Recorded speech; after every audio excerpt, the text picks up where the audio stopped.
সুপ্রিয় দর্শক, আমার যে পিছনে ভবনটা দেখতে পাচ্ছেন এটা হচ্ছে ফ্রান্সের ঐতিহাসিক প্রাসাদ। ফ্রান্সের ঐতিহ্যবাহী শহর পোয়াতি, ইতিহাসের ভরপুর এই শহরের হৃদয়ে দাঁড়িয়ে আছে এক রাজপ্রাসাদ যার নাম প্যালেস দি ডুক দি পোয়াতি।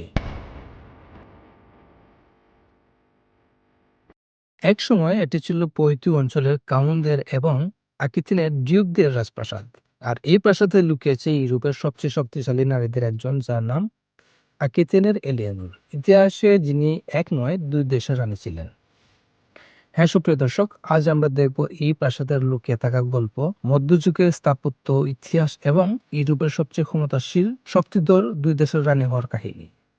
পালে দি ডুক দি পোইতে বা ইংরেজিতে যাকে বলে প্যালেস দি ডুক দি পোইটিয়ার্স, এই নামেই পরিচিত এই ঐতিহাসিক পোয়াতির প্রাসাদটি, যার জন্য 19 থেকে 12 শতকে পোয়াতু অঞ্চলের কাউন্টরা এবং আকিতিনের ডিউকরা এটিকে প্রশাসনিক সিদ্ধান্ত কেন্দ্র হিসেবে বলেন। অর্থাৎ এই প্রাসাদের কক্ষ থেকে প্রশাসনিক, সামরিক, রাজনৈতিক সিদ্ধান্ত নেওয়া হতো। এমনকি গুরুত্বপূর্ণ বৈঠকের স্থল ছিল এই প্রাসাদটি। এই বড় কক্ষে দর্শক, পালেদের ডুক দি পোয়েতের ইতিহাসের সবচেয়ে আলোচিত নাম হলো এলিয়ানোর আকিতেন।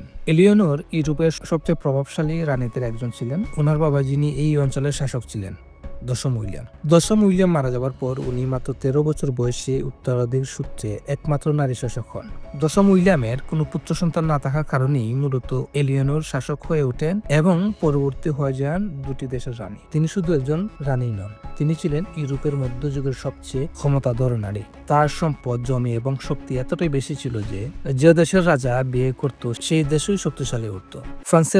ফ্রান্সের রাজা সপ্তম লুই যখন তাকে বিয়ে করেন তখন এলিয়ানোর হয়ে যান ফ্রান্সের রানী এবং পরবর্তী ফ্রান্সের রাজার সাথে ডিভোর্স হলে বিয়ে করেন ইংল্যান্ডের রাজা দ্বিতীয় হেনরিকে বিয়ে করার ফলে হয়ে যান ইংল্যান্ডের রানী। ইতিহাসে খুব কম নারী আছেন যারা এক জীবনে দুটি দেশের রানী হয়েছে। এলিয়ানোর ছিলেন তাদের মধ্যে সবচেয়ে বিখ্যাত।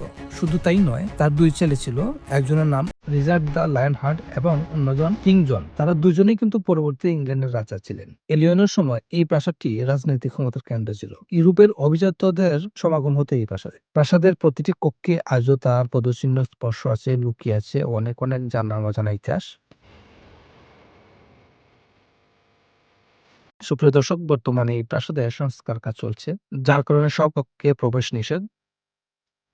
গুরুগের ইতিহাসের সাক্ষী এবং ইউরোপের ক্ষমতাধর নারী শাসক ও রানীর পালে দে ডুক দিয়ে পোয়েতের প্রাসাদটি দেখলাম, যেখানে রয়েছে সে সময় ব্যবহৃত কিছু জিনিসপত্র এবং কিছু মূর্তি, এবং আশেপাশে রয়েছে শপিং মল সহ নানা ধরনের ব্যবসা প্রতিষ্ঠান। এই প্রাসাদটা দেখতে প্রতিদিনই সমাগম হয় অনেক অনেক দর্শনার্থীদের।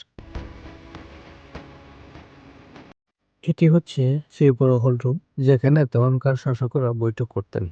এই হল রুম থেকেই ঐতিহাসিক অনেক অনেক সিদ্ধান্ত নিয়েছেন তারা।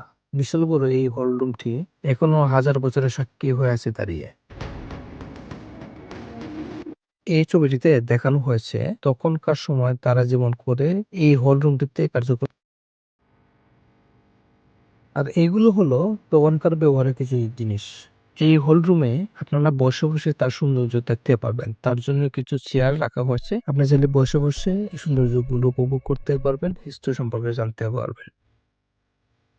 হল রুমের এক সাইডে কিছু মার্বেল পাথরের মূর্তি আছে। এইগুলো আসলে কার তা আমার জানা নেই, তবে এই মূর্তিগুলো অসাধারণ ভাবে তৈরি করা হয়েছে, যা সত্যি প্রশংসনীয়।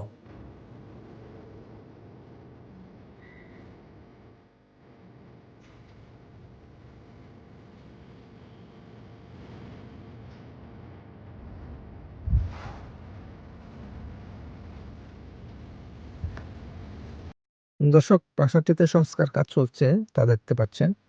2026 সালে পুরোটা সময় লাগবে সংস্কার কাজ কমপ্লিট হতে।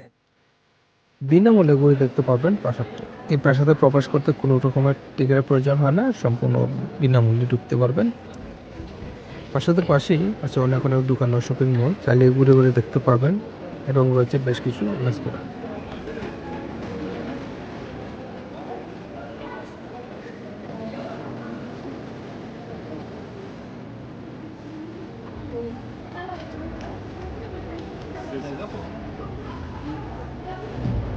ঘোরাঘুরির শেষে প্রাসাদের ঠিক সামনে থেকে বাসে করে দেখতে লাগলাম বাসা।